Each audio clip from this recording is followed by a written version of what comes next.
All right, y'all, welcome back to the show. It's Anti-War Radio. I'm Scott Horton, and it's Bob Parry time again. Y'all know Robert Parry keeps the website consortiumnews.com and is an investigative reporter, won the George Polk Award for National Reporting back in '84 for his work with the Associated Press on the Iran-Contra story and uncovered Oliver North's involvement in it as a Washington-based correspondent for Newsweek. As I was telling y'all before the break, he's got the goods on the Republicans going back to before the October surprise of 1980. In 1995, he established Consortium News, and he's also written several books, including Neck Deep, Lost History, and Secrecy and Privilege. Welcome back to the show, Bob. How are you? Pretty good, Scott. How are you? I'm doing all right. Welcome back. It's good to have you here. Thanks. All right, so I'm furiously clicking on tabs trying to find the one that was your piece this morning about echoes of the Afghan war. Here it is. Libyan war recalls Afghan pitfalls, but you're not talking about the war we've been waging for the last 9.5 years in Afghanistan. You're talking about an entirely different Afghanistan war. Well, they all sort of blend together, as you know, Scott, the poor people of Afghanistan.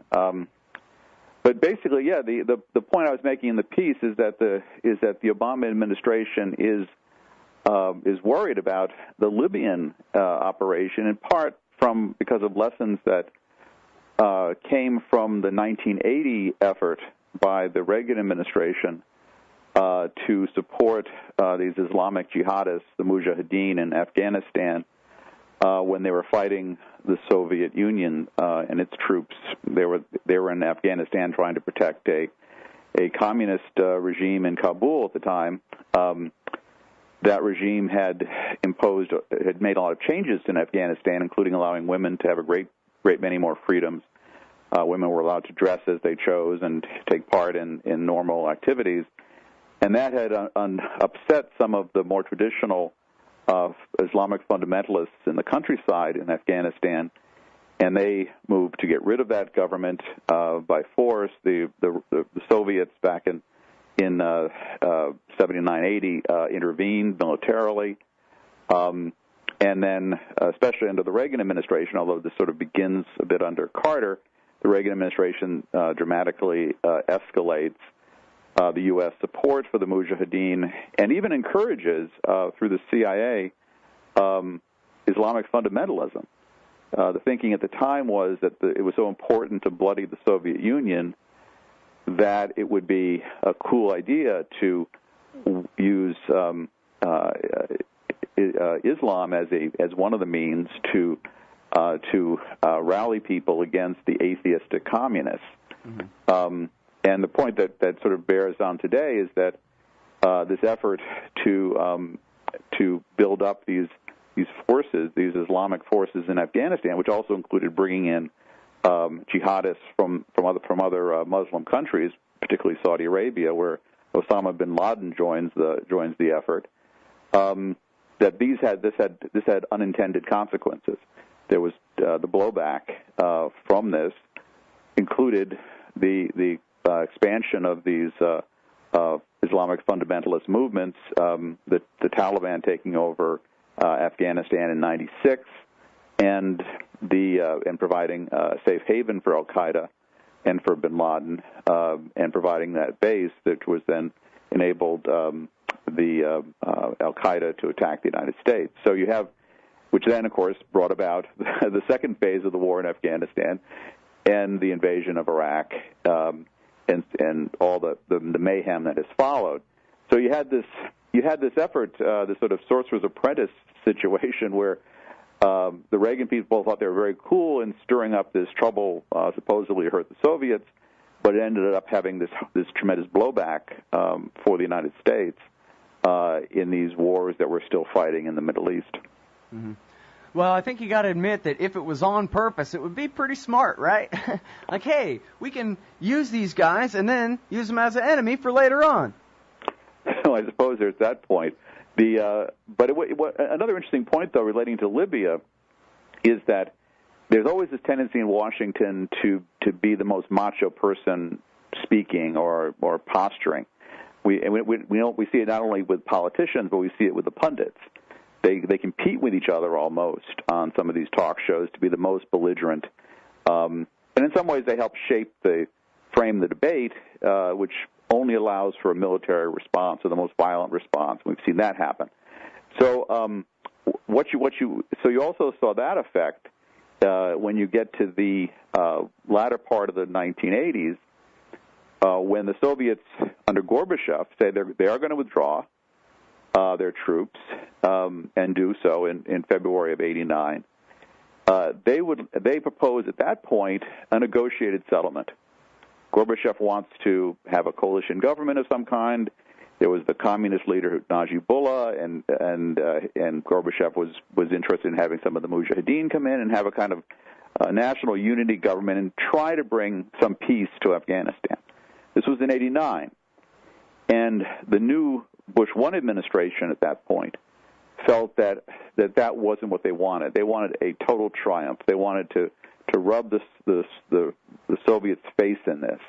They wanted to be as macho as possible. At that point, I was with Newsweek, and I was talking to some of my CIA sources about, well, you achieved what you wanted. You wanted to get the Soviets out. They're gone. Why do you want to continue this thing? And one of them told me, he said, we want to see Najibullah strung up by a light pole. This is in '89. And I thought, that's kind of an odd thing to want. But it turned out that what I was hearing was there was this internal debate inside the Bush 1 administration, which focused on this idea that this would be a great way to sort of the beginning of the triumphalism that sort of ended the Cold War, that feeling that America could do anything. It was so powerful it didn't have to listen to anybody else. So there was this rejection of Gorbachev's idea. And what happened next is interesting because instead of the Najibullah's government collapsing, it actually hung on. And the Mujahideen were not that effective. And Najibullah's forces beat them back again and again. And it turned out that by the time the Bush administration realized that, maybe we should have taken Gorbachev up on that offer, he was no longer in a position to help out. And the Soviet Union collapses in '91. And Najibullah actually survives, his government survives the collapse of the Soviet Union for a while. He then basically cuts a deal with one of the more moderate Mujahideen forces. And he stays in Kabul. He's out of power, but stays in Kabul. This is not acceptable to the Pakistanis and the more hardline fundamentalists. So they organize the Taliban out of the refugee camps, the Afghan refugee camps in Pakistan, and they send these very hardline Islamists finally into Pakistan, and from Pakistan into Afghanistan, and they overthrow the more moderate Mujahideen government, and they capture Najibullah. They torture him, castrate him, kill him, and they string him up by a light pole, literally, just as my CIA source had envisioned, but it was 7 years later. And so much of the harm of the warlords having these endless battles inside Afghanistan was allowed to continue because instead of taking a deal, which may not have been a perfect deal, but it was probably the best thing that Afghanistan could have gotten at that point, where the various sides sit down together and work together, or try to work together, and have some kind of a civil society. The first Bush administration thought it would be very cool to simply have this total triumph, total victory. That's all they would accept, or all they would consider, and so they ended up messing things up even worse. Yeah, but I saw a Julie Roberts movie that said that what America did wrong was abandon the poor Afghans when we should have stayed and tried to determine their fate. Charlie Wilson's war was fiction. All right, well, hold it right there, everybody. We're talking with Bob Parry from ConsortiumNews.com. We'll be right back. All right, y'all, welcome back to the show. It's Anti-War Radio. I'm Scott Horton. I'm talking with Bob Parry about the Afghan War of the 1980s. And a little bit of history repeating itself here in the second decade of this century.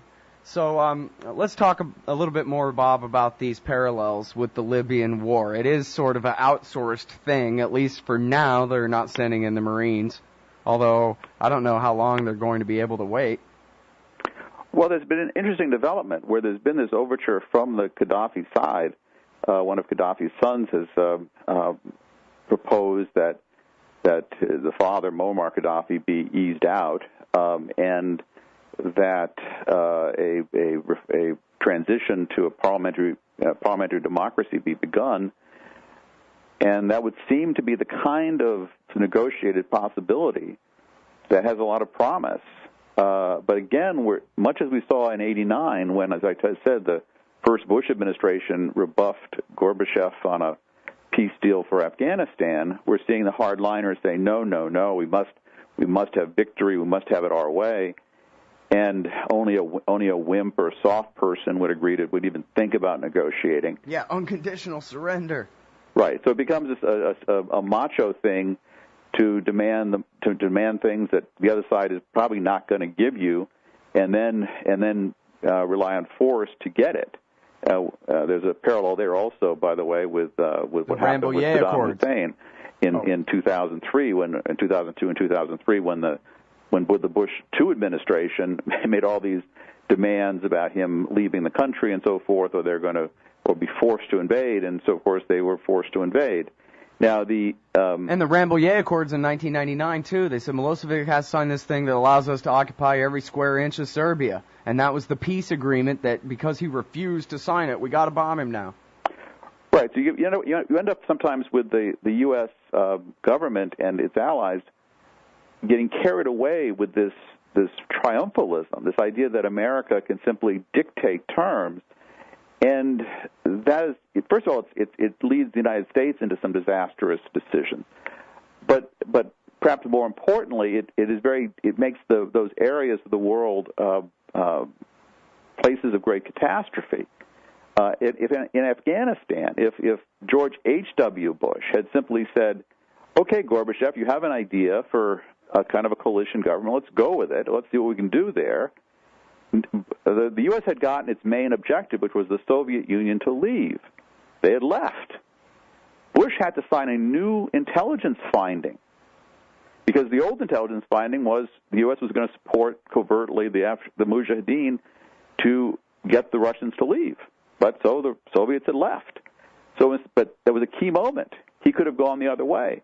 And there's this myth that you referred to before the break, that in '89, as soon as the Soviets left, the United States said, "Oh, gee, we're no longer interested," and then all these terrible things happened. That's not the real history. That's the history of Tom Hanks' movie Charlie Wilson's War, but it's not the real history. The real history is that the United States and the Soviet Union both continue to support, through intelligence means and through funding, their two sides. The United States continued. Well, and even in '95, they went along with the Pakistani-Saudi program to install the Taliban. Well, right, but the U.S. direct aid continued through '91. So you did not have what we all are been taught to believe, that the U.S. has washed its hands, and the false lesson that's been drawn from that, from the movie and from this conventional wisdom of Washington, is that the real mistake was not to stay involved.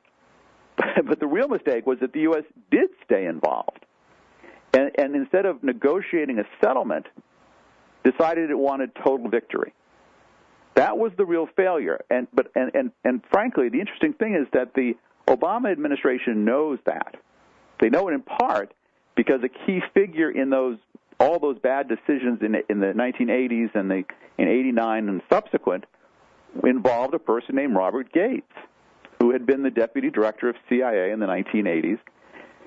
He becomes a deputy national security advisor to President Bush, the first President Bush, in '89. And Gates is involved. First, he's involved in saying that the Soviets will never leave. He was supposedly this great analyst. He always got everything wrong. He said that the Soviets will not leave. Gorbachev's lying. Well, of course, the Soviets leave. Then Gates said that immediately, if the Soviets do leave, immediately the Najibullah government will collapse in Kabul. Didn't happen. He was wrong again. So he was part of this effort in '89 to spurn Gorbachev's peace proposal and helped lead us into the morass that became Afghanistan in the '90s and ultimately blowing back on the United States in the last decade. But he at least knows the history because he was there helping it happen. And I think you've seen in some cases this. You see Gates almost acting in a somewhat dovish manner relative to, say, Hillary Clinton and some others, and saying that he did not really want to get into Libya. And part of the reason was, and the key parallel here is, the U.S. government doesn't know who the rebels really are, much as they didn't really know who the Mujahideen really were, in the sense of what they might evolve into, and what kind of a threat that could become to the United States. So there's this hesitance at this point among the Obama people about how deeply they want to get involved here. That's why the CIA has sent in officers to try to figure out who the rebels are. What they do know, based on captured documents in Iraq, is that the largest per capita number of suicide bombers who flocked to Iraq to blow up American soldiers came from the Benghazi region of eastern Libya. And that was one of the points that Gaddafi was making when he started to crack down. He said, well, we're fighting here, we're fighting the terrorists. And he even sent a letter to President Obama saying, what would you want me to do? I thought you wanted me to fight the terrorists. So, but the United States, of course, didn't want to play that up because there's this desire to get rid of Gaddafi. And so there's been playing down the sort of nature of who these people are within the rebels. And there are surely many rebels who are just fed up with Gaddafi and are not associated with Al-Qaeda in any way. But as the U.S. government is now saying, there are flickers of these extremists, and so there's a hesitance in terms of how deeply the U.S. government wants to get in bed with them. Yeah, I wonder about that. They say in the New Yorker magazine, John Lee Anderson is reporting that there's only 1,000 armed fighters. So, you could have a massive protest movement against this renowned monster and torturer, Muammar Gaddafi, but the only people who are actually fighting in this war, or the people that America and NATO supposedly are fighting for in this case, are these 1,000 fighters, which apparently quite a few of their leaders, the ones that aren't from suburban Virginia, are veterans of the Iraq and Afghan wars on the other side. Right. There's reason to be very worried about what's going on here. But again, as far as this false history, one thing I've been working at consortiumnews.com really from its origins in the mid-'90s is how do you correct the history? Because we keep following these false narratives. We have all this lost real history, and it's replaced with this nonsense that we then operate under the belief that it's real. And there are many things that are dubious. And one point I have made about this in my stories about Libya is that we've seen the New York Times, for instance, reporting as a matter of fact that Libya carried out the Pan Am 103 attack in 1988. Now, well, thanks for bringing that up, because I've seen that all over the place, and I guess I was supposed to be led to believe that, well, that was just, that all the confusion about that was just wrong, that it really was them after all or something. Well, there are obviously things we don't know, and is it possible that Libya was involved? Yes, it is. However, the evidence really points in other directions. It is certainly a point in serious dispute. There was a conviction of a Libyan intelligence officer, Megrahi, in 1991 by the Scottish court. He was charged in 91. He was convicted later, as in 2001, I think it was. But the problem with that case was it was extremely dubious. There were 2 Libyans charged. The evidence was extremely weak. This idea that the narrative for how the bomb would have been placed on Pan Am 103 was ludicrous. Basically, the bomb would have been placed in Malta, then switched in Frankfurt, and switched in London. So the evidence was quite shaky that Megrahi had anything to do with it at all. But they just simply let one Libyan go, and they convicted the other.